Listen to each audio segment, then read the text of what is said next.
کوفہ میں اور اس کے گرد نواح میں فسادی جماعتیں پیدا ہو گئیں۔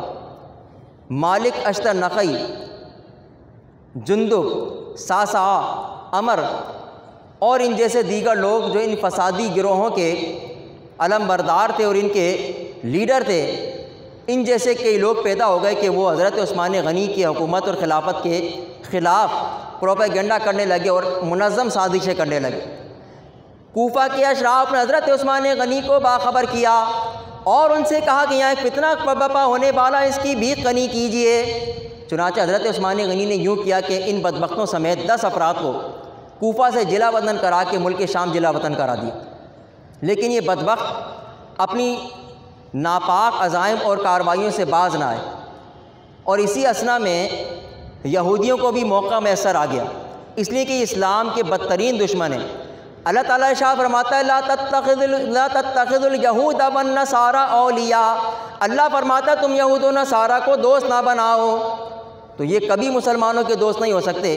چنانچہ ایک یہودی النسل نو مسلم عبداللہ بن سبا نامی، یہ اسلام کا لبادہ اوڑھ کر اور مسلمان ہونے کے بعد مسلمانوں کے خلاف سازشیں کرنے لگا۔ اس نے ان تمام فسادی گروہوں کی لیڈروں کو ایک جگہ متحد کیا اور ان کو یہ مشن دیا کہ حضرت عثمان غنی کی خلافت کے مخالف کام کیا جائے، اور اس نے ان کو اس مشن پہ لگا دیا کہ یا تو عثمان غنی خلافت سے دستبردار ہو جائیں، اور اگر وہ ایسا نہ کرے تو ان کو قتل کیا جائے۔ اور مختلف بلاد اسلامیہ میں جا کر اس نے مسلمانوں کو جن کے ایمان کمزور تھے اور ان لوگوں کو جو اس کا ساتھ دینا چاہتے تھے ان کو برانگیختہ اور بھڑکانا شروع کیا اور منظم سازشیں کرنا شروع کی، اور لوگوں کو یہ راہ دکھائی کہ جو بھی ہو حضرت عثمان غنی کو قتل کیا جائے۔ چنانچہ یہ سازش اس حد تک بڑھی کہ لوگوں نے مدینہ کا محاصرہ کیا اور حضرت عثمان غنی رضی اللہ تعالیٰ عنہ کا بلوائیوں نے، باغیوں نے محاصرہ کر لیا۔ علماء فرماتے ہیں کہ 40 دن تک یہ محاصرہ رہا۔ ان کے جو مطالبات تھے وہ بھیجا تھے، اور انہوں نے طرح طرح کے الزام حضرت عثمان غنی پر لگائے تھے۔ حضرت عثمان غنی کو ان کے الزامات سن کر دور کرنے میں کچھ تاخیر ہوئی، چنانچہ انہوں نے آپ کے گھر کا محاصرہ کر لیا۔ حضرت عثمان غنی نے اپنے مشیروں کو طلب کیا، انہوں نے آپ کو یہ مشورہ دیا کہ حضرت علی المرتضیٰ کو بلایا جائے اور ان سے کہا جائے کہ ان باغیوں کی پیمائش کی جائے، یعنی حضرت علی آئیں اور وہ ان سے بات کریں۔ چنانچہ حضرت علی نے ان سے بات کی تو 3 دن کی مدت پر بات طے پا گئی، لیکن حالات اس قدر ناسازگار تھے کہ حضرت عثمان غنی ان کے مطالبات کو پورا کرنے میں ناکام رہے۔ چنانچہ یہ لوگ برانگیختہ ہو گئے اور انہوں نے حضرت عثمان غنی کو گالیاں دینا شروع کیا اور آپ کے خلاف طرح طرح کی باتیں کرنا شروع کر دی۔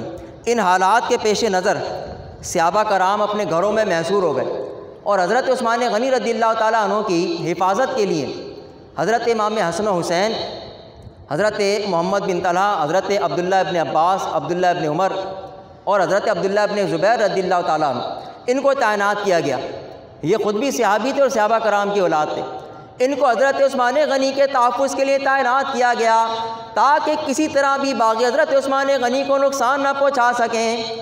اس دوران مستقل حضرت عثمان غنی روزے رکھ رہے تھے اور ان بے دینوں نے آپ کا پانی بند کر دیا تھا۔ حضرت علی المرتضیٰ کو خبر موصول ہوئی، آپ غضبناک ہوئے، آپ نے آ کر ان کو ایک خطبہ بلیغہ ارشاد فرمایا اور ان پر ناراضی کا اظہار کیا، اور چند مشیزیں پانی وہ حضرت عثمان غنی کے گھر پہنچا دی۔ ایک روایت میں نے پڑھا کہ 18 روز تک حضرت عثمان غنی اسی عالم میں مسجد نبی شریف میں آتے اور امامت کراتے، لیکن اس کے بعد ان بے دینوں نے سختی کی اور آپ پر دانہ پانی بھی بند کیا اور آپ کو مسجد نبی شریف میں آنے سے بھی روک دیا۔ چنانچہ اسی اثنا میں حضرت عبداللہ بن زبیر رضی اللہ تعالیٰ عنہ، حضرت زید بن ثابت رضی اللہ تعالیٰ عنہ، آپ ایک چھوٹی سی جماعت، ایک لشکر لے کے آپ کے پاس تشریف لائے اور آپ سے ملاقات کے لیے آپ کے گھر میں داخل ہوئے۔ اس اثنا میں یہ بے دین بلوائی باغی کسی کو حضرت عثمان غنی سے ملنے نہیں دیتے تھے۔ ان صحابہ کرام نے جو آپ کی حفاظت پر تعینات تھے، انہوں نے آگے لگ کر ان کو کھدیڑا، یہ بھیڑ بکریوں کی طرح بھاگنے لگے، اور یوں حضرت زید بن ثابت حضرت عثمان غنی سے ملاقات کرنے میں کامیاب ہوئے۔ حضرت زید بن ثابت گھر میں داخل ہوئے۔ آپ نے کہا حضور آپ امیر المومنین ہیں، آپ حق پر ہیں، آپ ہمارے امام و پیشوا ہیں، ہم نے رسول اللہ کے ساتھ مل کر اللہ کے دشمنوں سے مقابلہ کیا اور انصار اللہ ہونے کا لقب اور ثواب حاصل کیا، تو حضور آپ ہمیں اجازت دیں، ہم ان کو چٹکیوں میں ابھی یہاں سے دفع کیے دیتے ہیں اور ہم آپ کی طرف سے ان سے لڑیں گے۔ حضرت عثمان غنی نے ان کو لڑنے سے منع کیا اور ان کو قسم دے کے، اللہ کی قسم دے کے روکا اور فرمایا کہ میں حجام کی سینگ کے برابر بھی خون بہانا نہیں چاہتا۔ ادھر حضرت زید بن ثابت فرما رہے تھے حضور آپ ہمیں اجازت دیں تاکہ ہم آپ پر اپنی جانوں کے نذرانے پیش کر کے اللہ سے ثواب حاصل کریں، جس طرح ہم نے رسول اللہ پر اپنی جانوں کے نذرانے پیش کیے اور ثواب حاصل کیا، ہم آپ پر بھی اپنی جان کے نذرانے پیش کریں گے۔ لیکن حضرت عثمان غنی رضی اللہ تعالیٰ عنہ نے حضور علیہ الصلوۃ والسلام کے مدینہ کی حرمت کو اپنی جان پر مقدم جانا اور فرمایا کہ حجام جو حجامہ کرتے ہیں لوگ، تو وہ جو جس برتن میں وہ حجامہ کرتے ہیں اتنا خون بھی حضرت عثمان فرماتے ہیں کہ میں نہیں چاہتا کہ مدینہ کی سرزمین پر گرے۔ چنانچہ ان کے منع کرنے کی وجہ سے حضرت زید بن ثابت واپس لوٹ گئے۔ اسی اثنا میں ان بلوائیوں نے حملہ کیا تو وہ صحابہ جو باہر موجود تھے انہوں نے ان کا مقابلہ کیا اور ان کو دور بھگا دیا۔ اس دوران حضرت مغیرہ بن شعبہ رضی اللہ تعالیٰ عنہ تشریف لائے۔ آپ تشریف لانے کے بعد گھر میں داخل ہوئے اور آپ نے حضرت عثمان غنی کو 3 باتوں کا مشورہ دیا۔ حضرت مغیرہ بن شعبہ رضی اللہ تعالیٰ عنہ نے کہا حضور میں آپ کو 3 مشورے دیتا ہوں، 3 باتیں پیش کرتا ہوں، آپ ان میں سے جس کو چاہیں قبول کریں، اس پر عمل کریں۔